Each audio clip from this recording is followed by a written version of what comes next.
Olá professor, olá professora, eu sou o pastor Clauber Maia e hoje nós vamos estudar a lição de número 10 e vamos falar sobre o sistema de sacrifícios. Nós já encerramos as lições anteriores que falavam sobre os móveis e os compartimentos do tabernáculo e vamos falar sobre aquilo que era o sistema sacrificial estabelecido por Deus como sendo a forma do homem relacionar-se com Deus naquela ocasião. Vamos lembrar que em tempos anteriores, desde quando o homem começou a fazer sacrifícios, o primeiro registro é o capítulo 4 do livro de Gênesis, em que Caim e Abel trazem oferta ao Senhor. Depois nós vamos ter Noé e depois Abraão e tantos outros ofereceram sacrifícios e Deus não havia ainda estabelecido o que nem como deveria ser feito esse sacrifício. Ou seja, qual animal, em que ocasião, por qual motivo e como isso deveria ser feito. Agora que todo o sacrifício deveria ser feito somente no tabernáculo e apenas queimado no altar de bronze, Deus também estabelece que tipo de sacrifícios, que tipo de animais e como deveria ser o ritual de cada um desses sacrifícios. E o sistema sacrificial judaico vai estar basicamente estabelecido em 5 tipos de sacrifício. O primeiro tipo de sacrifício é o de holocausto.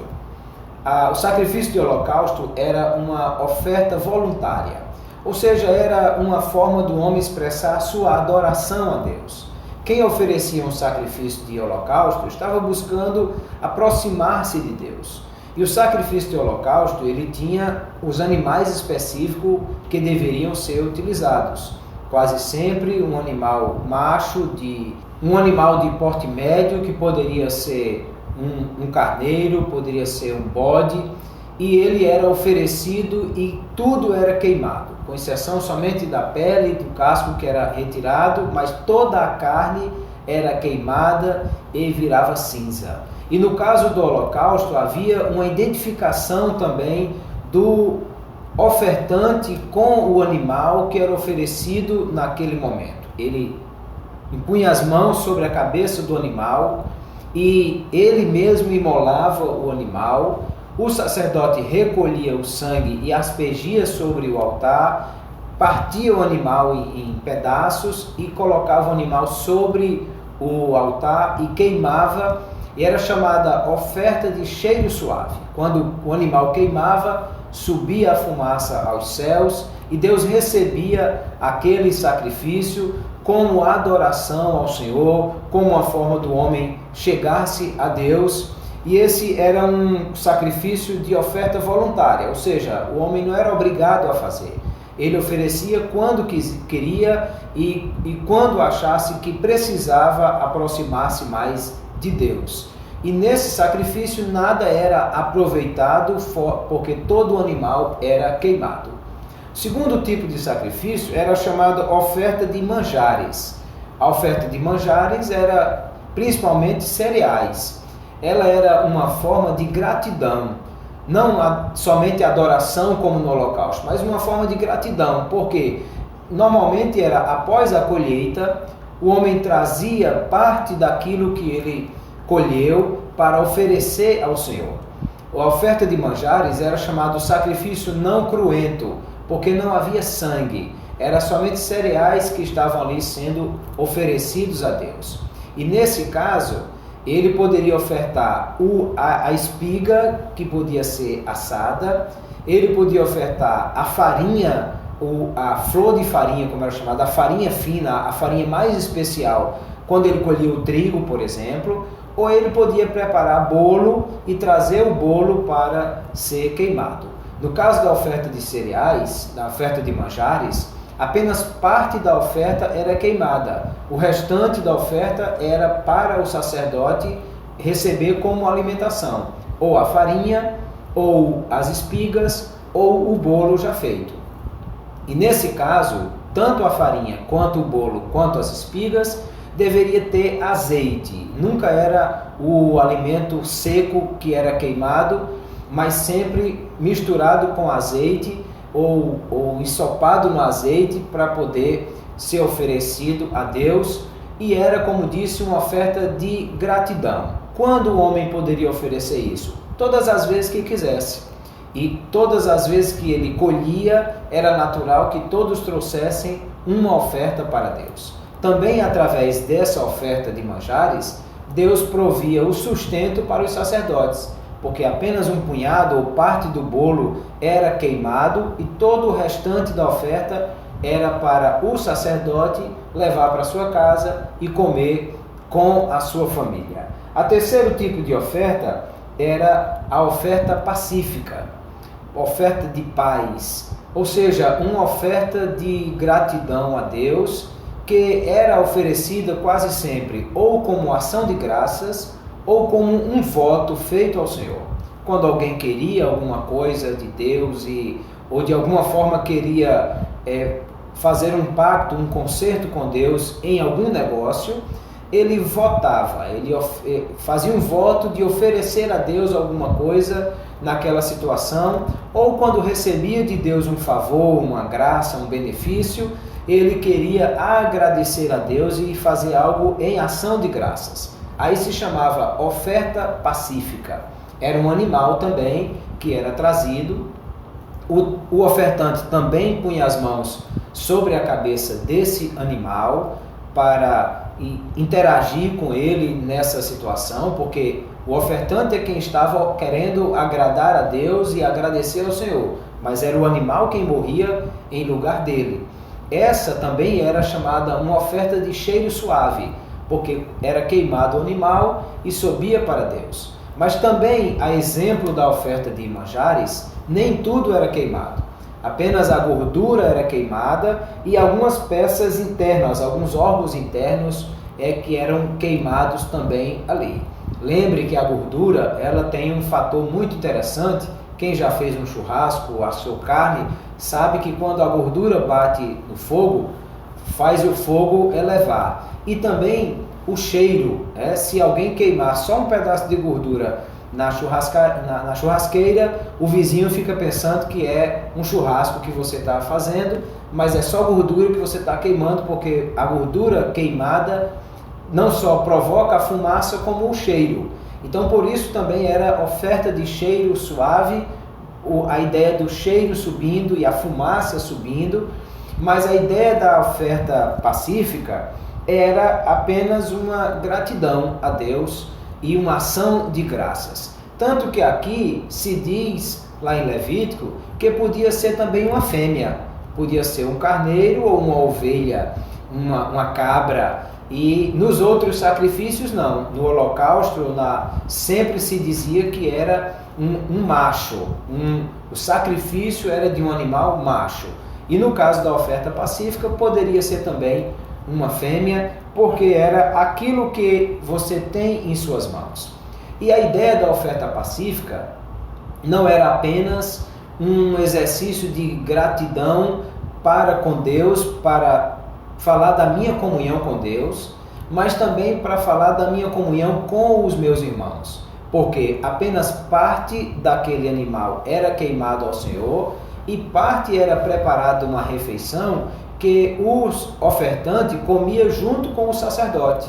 E aí estabelecia também a comunhão entre eles, para dizer que nós precisamos não apenas estar em comunhão com Deus, mas em comunhão com os nossos irmãos também. Vamos lembrar que Jesus disse, se você trouxer a tua oferta ao altar, aí Jesus poderia estar falando de uma oferta pacífica, que ele estava trazendo, alguém estava trazendo a oferta para queimar no altar. Aí Jesus disse, mas aí se te lembrares que o teu irmão tem alguma coisa contra ti, ou seja, se você está em problema de comunhão com o teu irmão, não ofereça a tua oferta pacífica do jeito que está. Deixa a tua oferta no altar, vai, reconcilia-te primeiro com o teu irmão e depois vem e oferece a tua oferta.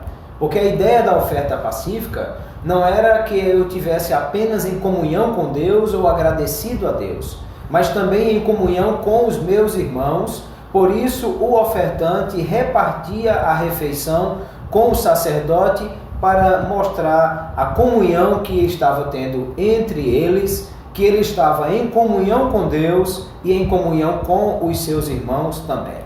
A oferta seguinte, as duas últimas ofertas, era primeiro a oferta pelo pecado e depois a oferta pela culpa. A oferta pelo pecado não era aquele pecado deliberado, aquele pecado pensado, refletido. Para aquele que escolhia pecar deliberadamente, não havia oferta. Se alguém pensava em matar uma pessoa e planejava fazer isso, e ia lá e tirava a vida dele, não adiantava chegar e dizer, veja bem, eu realmente matei, mas não era para ter feito isso, eu estou arrependido e quero pedir perdão e oferecer um sacrifício pelo pecado que eu cometi. Não havia sacrifício por esse tipo de pecado. Se você foi lá, escolheu, pensou e planejou e executou a morte de alguém, você vai morrer também e vai encontrar com essa pessoa no além do mesmo jeito. Morte por morte, vida por vida. Se alguém pensava em adulterar, ia lá e planejava e executava esse adultério, não havia sacrifício por esse tipo de pecado. Ele simplesmente morria por causa do seu adultério e acabou-se. A oferta pelo pecado era por aqueles pecados que eram cometidos de forma inadvertida. Um pecado até por ignorância. Alguém que pecou, mas depois percebeu que havia pecado e então, quando cometia esse tipo de pecado, trazia a sua oferta para oferecer ao Senhor. E essa oferta era, nesse caso de um pecado involuntário, ela era separada por graus de classe social, porque para pensar que, conforme a sua posição social, o impacto do seu pecado era maior ou menor. Então, por isso que, se era um príncipe que pecava, ele oferecia um boi. Se era o sacerdote que pecava, ele também oferecia um boi. Se era uma pessoa comum do povo, ele podia oferecer um bode. E se fosse uma pessoa muito pobre, que não tinha condição de um boi ou de um bode, poderia oferecer inclusive 2 rolinhas, 2 pombinhos, 2 aves. E aí mostra que Deus está pensando exatamente aqui na ideia de que o perdão está ao alcance de todos. Porque quando o sacrifício de oferta pelo pecado era feito, o que ele provia era expiação. E a Bíblia não chama esse tipo de oferta de cheiro suave, porque Deus não tem prazer no pecado de ninguém. Mas ele fazia a expiação pelo pecador, porque aquele pecador estava trazendo uma oferta, um animal que morria em seu lugar para perdão e expiação desse pecado. Era a oferta pelo pecado que provia o suprimento de perdão para esse pecador. A oferta de culpa, ela é semelhante a isso, mas era no caso dos chamados pecados ocultos. A transgressão naquilo que você transgrediu sem saber sequer que estava transgredindo. E aqui a ideia também do pecado, da oferta pela culpa, é a ideia de reparação. Ou seja, era considerada oferta de culpa quando você cometia algum pecado que era algo que era contra Deus ou contra o seu irmão e que trouxe algum dano sobre isso. Portanto, havia a necessidade de uma reparação. Por exemplo, quando alguém não deu ao Senhor a sua oferta, o seu dízimo, ou quando tocou em algo imundo sem saber que era imundo, então não foi um pecado que ele sabia que estava cometendo, mas que percebeu depois. No caso de se você pecar com relação às coisas sagradas, a Bíblia diz, você traz uma oferta, e nesse caso da oferta de culpa era apenas um carneiro, nenhum outro animal era recebido. A Bíblia fala apenas do carneiro como sendo a forma de ofertar a Deus, oferta pela culpa. Mas antes de oferecer o carneiro, você precisava reparar aquilo que havia feito. Se você não entregou a oferta a Deus daquilo que era o seu dízimo, por exemplo, você acrescentava 1/5, ou seja, aumentava 20% no que você havia deixado de pagar e pagava. E depois que você fez a reparação, é que vem e oferece a oferta do carneiro. Se você defraudou alguém ou alguma coisa do seu irmão que você não queria, mas aconteceu, aí você vai fazer também a reparação, novamente oferecendo 1/5, 20% a mais daquilo que você subtraiu do seu irmão, e depois que fez a oferta, a reparação, aí traz a oferta do carneiro para ofertar ao Senhor. Vamos perceber, meus irmãos, que todo esse sistema sacrificial, ele tinha duas finalidades. A primeira era fazer com que o homem se aproximasse de Deus e mantivesse uma vida de santidade, de consagração, de pureza, para que em todos os seus erros e atos equivocados, ele provesse uma reparação e para que ele pudesse ter um meio de agradecer, de adorar e de bendizer a Deus em todas as coisas, para que houvesse essa santificação no meio do povo. E também o sistema sacrificial apontava para Jesus, porque Jesus não só é aquele que morreu pelo pecado, aquele que promove a expiação, mas é também a nossa oferta de primícias que Deus ofereceu por nós, porque Paulo diz que Cristo foi feito as primícias dos que dormem. Ou seja, todo o sistema sacrificial apontava para Jesus, nosso Salvador, nosso Redentor, nosso intercessor, aquele que nos apresenta diante de Deus em todas essas circunstâncias. Por isso é que uma vez que Jesus veio e morreu por nós, todo o sistema sacrificial deixou de ter sentido, porque apontava para Cristo, e quando Cristo veio, isso já foi consumado. Vamos aplicar todas essas questões em Cristo e colher disso todas as lições que nós podemos para a nossa vida e o nosso relacionamento com Deus. Deus os abençoe. Até a próxima lição.